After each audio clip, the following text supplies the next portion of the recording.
Hi, I'm Mike Jakaitis, Central Team Kids Pastor. Before I go any further, I just want to take this opportunity to thank you for serving in Kid City. When I first visited Forest Park during the interview process, one of the things I took notice of was the safety team present around Kid City. That spoke volumes to me because a church that cares about young families and their kids makes sure that they provide a safe environment for them to learn about God. To ensure that we keep that goal at the top of our list, the Forest Park Kids team has assembled a brief video for all Kid City volunteers. This video covers the basics of what to do in each of the following emergency situations: fire, weather, medical, and active shooter. While I certainly pray that we never experience any of these emergency situations, I want all of us, no matter how long we have served in Kid City, to be prepared to handle them in a calm and informed manner. Please watch the following video, and if you still have questions, be sure to ask the kids minister or team leader at your campus so no stone will be left unturned. Thanks again for serving. In the event of a severe weather emergency, the kids minister at your campus or your team leader will be monitoring the weather and alert you when it is time to evacuate to a safer area. Remain calm and refer to the severe weather emergency evacuation plan on the map in your classroom on the wall by the door. Some classrooms will be designated to stay and others will move to a different area. If your class is designated to stay, instruct your kids to move to the far wall away from the door. Have them sit down together and make room for others who may be evacuating to your room. If you are evacuating, count the number of kids in your group or class. Grab the class roster and call roll again when you arrive safely in the evacuation zone. Place babies and toddlers in the evacuation cribs. Remember, only 4 per crib, or carry them only 2 per volunteer. For younger preschoolers, use the evacuation rope in your classroom to help guide them as a group to the safe area.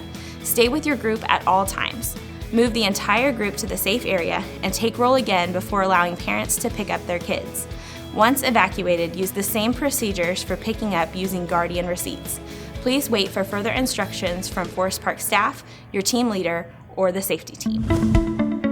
If the fire alarms sound, all kids and leaders will evacuate the building. Calmly instruct the kids to line up at the door and place babies in the evacuation cribs. Count the number of kids in your class and bring the attendance sheet with you. By the way, this is the reason it's important your attendance is marked and accurate every week. Follow the escape route posted near the door of your classroom.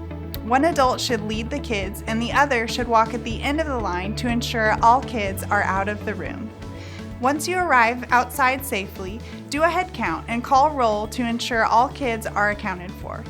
Inform a staff member if anyone is missing from your group, and be sure to stay with your group at all times. Parents may walk with you during the evacuation process, and then once evacuated, use the same procedures for pickup using Guardian receipts. Please wait for further instructions from your Forest Park staff, your team leader, or the safety team. Do not leave to get your own kids or for any other reason. Mark on the attendance sheet once a parent picks up his or her child.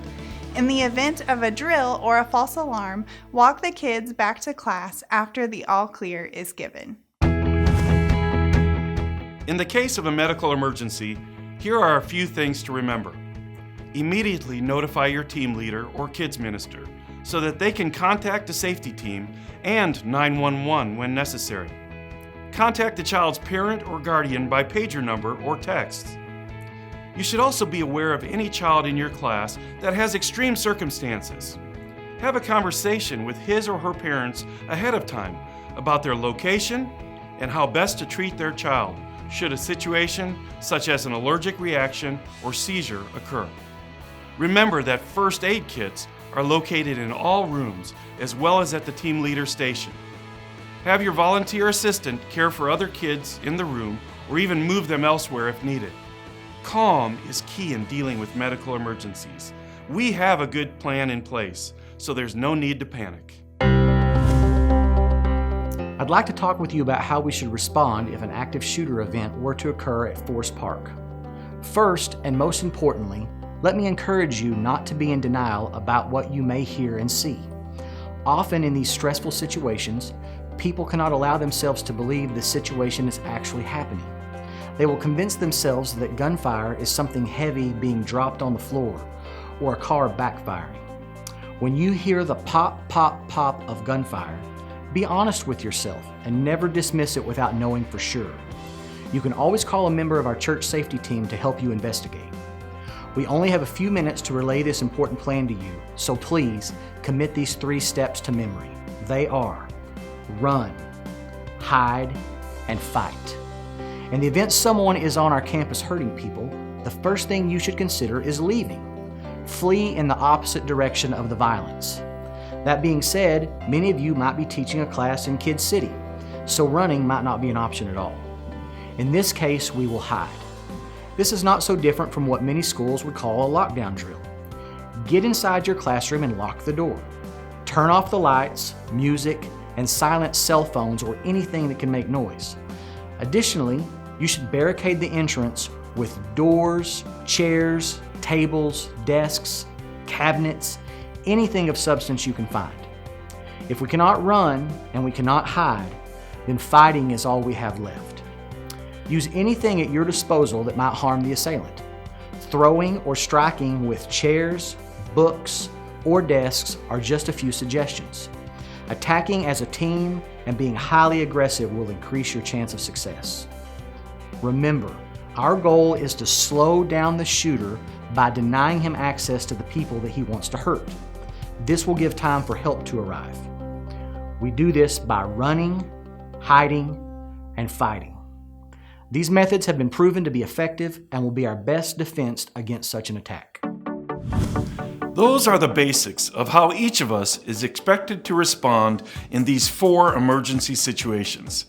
While we have tried our very best to take into account the specifics of each of our campuses, I am certain you will still have a few questions. So, now that you have watched this video, we simply ask for you to do 2 things. First, locate the items mentioned in the video, such as evacuation routes, medical kits, etc. And second, ask your kids minister or team leader any question you may still have about these situations, so we can all stand prepared and ready. On behalf of Forest Park Kids, thank you for watching, and thank you so much for being part of the Kid City team.